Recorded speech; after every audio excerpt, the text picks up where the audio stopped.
विवेक की वन विभाग में रेंजर के पद पर नई पोस्टिंग हुई थी। उम्र करीब 25-26 साल। अच्छी कदकाठी, दिखने में हैंडसम और काफ़ी होशियार भी था।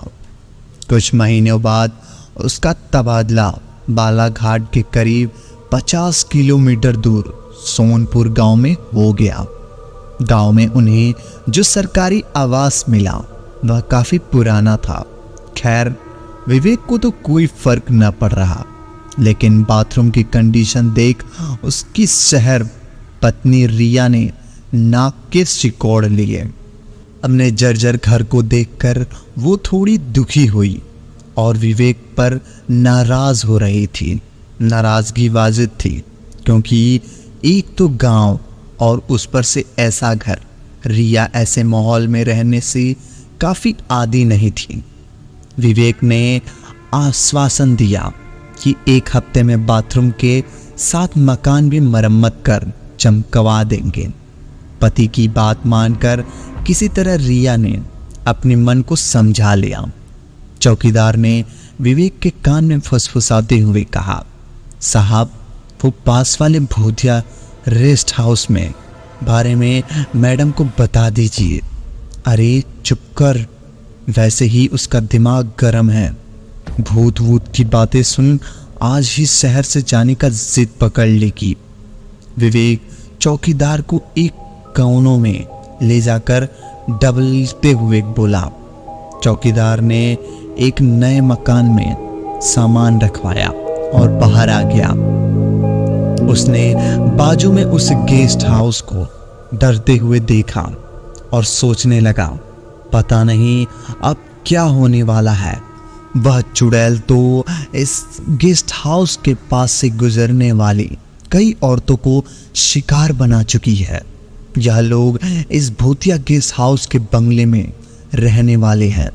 ईश्वर इसकी रक्षा करना।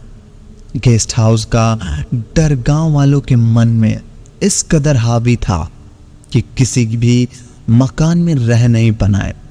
जिनके थे वो लोग छोड़कर कुछ दूर पर बस गए। कुछ लोगों ने उसे और खुलने वाली खिड़की के दरवाजे के साथ रास्ते भी बदल लिए। लोगों ने गेस्ट हाउस की तरफ मिट्टी दीवारें, कंटाली झाड़ियों के बागर लगा दी थी, ताकि भूल कर भी कोई उस ओर से ना जा सके। यदि किसी को उस ओर से जाना पड़ जाए तो वो आधे गांव का चक्कर लगाकर ही जा सकते थे। विवेक को उस मकान में रहने का मना करके दूसरी वजह से जंगल था, जो गेस्ट हाउस और उन्हीं सरकारी आवास से शुरू होता था। 4-5 दिन बीत गए, सब कुछ ठीक ठाक चल रहा था। एक रात विवेक की नींद खुली। रिया बिस्तर पर नहीं थी। तभी बाहर के दरवाजे खुलने की आवाज आई। वह दौड़ते हुए बैठक रूम में आया। दरवाजे खुले हुए थे। घड़ी में 4 बज रहे थे और अभी अंधेरा था। उसने बरामदे में लेकर पूरे घर में आवाज देते हुए पुकारा, लेकिन रिया घर में नहीं थी। टॉर्च लेकर वह घर से बाहर आया और सोचने लगा, पता नहीं इस समय कहाँ चली गई। सुबह होने वाली में अभी 1.5-2 घंटे बाकी हैं। यहाँ तो वह किसी को पहचानती भी नहीं। कहीं नाराज होकर शहर तो नहीं चली गई, लेकिन इस समय तो कोई बस भी नहीं शहर जाती। अकेले जाने की बेवकूफ़ी तो वो नहीं कर सकती। विवेक की चिंता बढ़ती जा रही थी। उन्होंने चौकीदार को बुलाकर उचित समझा। विवेक ने चौकीदार को मोबाइल लगाया और जल्द आने को कहा। अचानक विवेक की नज़र उस गेस्ट हाउस पर गई, जिसकी बाउंड्री उनके घर के दीवार के महज 15 फीट दूरी थी। वहाँ एक लोहे का छोटा सा गेट आधा खुला था, जबकि सामने बड़ा गेट बंद था। विवेक सोचने लगा, एक बार गेस्ट हाउस में भी जाकर देख लिया जाए। वह कई बार रातों में अकेले जंगल में घूम चुका था। इसलिए वह उसके लिए कोई बड़ी बात नहीं थी। वह तेज कदमों से उस गेस्ट हाउस की तरफ चल दिया। तभी पीछे से चौकीदार ने उसका हाथ पकड़कर रोक लिया और घबराते हुए बोला, साहब कहाँ जा रहे हो? जरा सामने तो देखो, वहाँ चुड़ैल हो सकती है। मैंने आपको बताया था, चारों तरफ अंधेरा ही अंधेरा, और उस पर से एक हाथ कई कुत्तों के रोने की आवाज ने मोहल्ले को और भी भयानक बना दिया था। वह रुक गया। दोनों ने गेट से थोड़ा दूर होकर देखा। गेस्ट हाउस के कमरे कुछ हलचल दिखाई दे रही थी। मोमबत्ती भी एक मध्यम रोशनी की एक चलती हुई परछाई। वो दृश्य देखकर अब विवेक थोड़ा सा घबराहट हुई।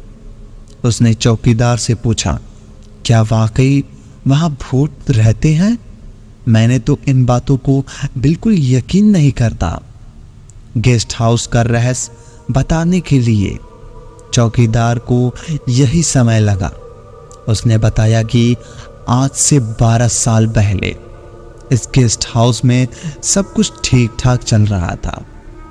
जब कभी शहर से बड़े छोटे अधिकारी दौर पर आते तो गांव के बाहर ही यही ठिकाना होता।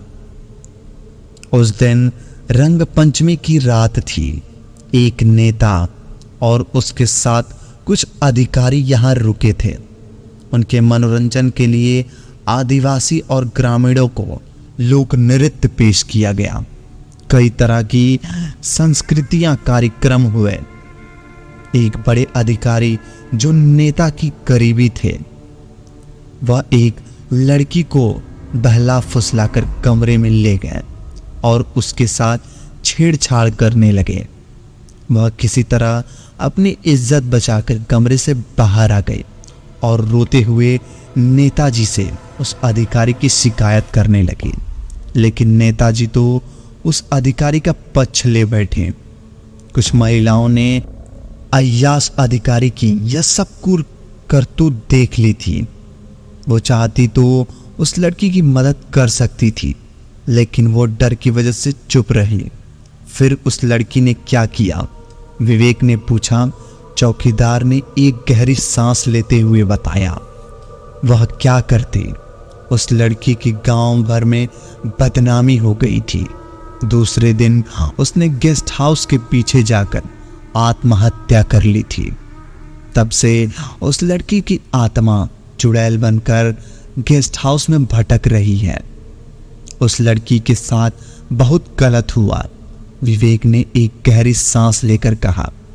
आगे चौकीदार थोड़ा गुस्से में बोला। फिर 1 महीने के अंदर उस नेता और अधिकारी की जीप में पलटने से मौत हो गई। गांव वालों का मानना है कि उस लड़की की आत्मा ने नेता और अधिकारी को मारा है और विवेक ने चौकीदार की बातचीत की काट दी। अब आगे की घटना बाद में सुनूंगा, पहले वहां जाकर देखते हैं। उस भूतिया गेस्ट हाउस का वहां कमरा जो छोटे गेस्ट हाउस के पास था। विवेक को वहां कांच का एक खिड़की सा थोड़ी सी रोशनी में रिया दिखाई दी। विवेक तेजी से उस ओर बढ़ने लगा तो तभी चौकीदार पीछे से रोकते हुए बोला, साहब 5 मिनट रुक जाइए। मैंने गुनिया को बुलावा भेज दिया था, अभी आता ही होगा। वह गांव का सिद्ध तांत्रिक है। मैडम पर चुड़ैल हावी हो गई है। मैं अब और नहीं रुक सकता। तुम्हें डर लग रहा है तो तुम यहीं रुक जाओ, मैं आता हूं। अभी विवेक तेज कदमों से चलने लगा। अकेला बाहर रुककर क्या करूंगा, यह सोचकर चौकीदार भी डरते हुए विवेक के साथ चल दिया। अंदर पहुंचकर विवेक अपनी पत्नी को पुकारने लगा, रिया, रिया तुम ठीक हो ना? चारों तरफ अंधेरा, टॉर्च सिर्फ एक सीधी सी रोशनी पा कर रही थी। जिस कमरे में उन्होंने अपनी पत्नी रिया को देखा था, अब वहां कोई नहीं था। सिर्फ एक मोमबत्ती दिखाई दी जो हाल ही में बुझने की वजह से धुआं छोड़ रही थी। उसी कमरे में लगी बाथरूम में टिप टिप पानी गिरने की आवाज़ आ रही थी। वे उस ओर बढ़ रहे थे, तभी पीछे खड़ा चौकीदार चिल्लाया, साहब वो रही मैडम, हाल में पर्दे के पीछे। तो क्या विवेक अपनी पत्नी को बचा पाएगा उस चुड़ैल के? जानने के लिए मिलते हैं अगले भाग में। तब तक के लिए धन्यवाद। अगर कहानी पसंद आई हो तो वीडियो को लाइक और चैनल को सब्सक्राइब कर दो, ताकि हमारी आने वाली कहानियाँ सबसे पहले आप तक पहुँचे। धन्यवाद।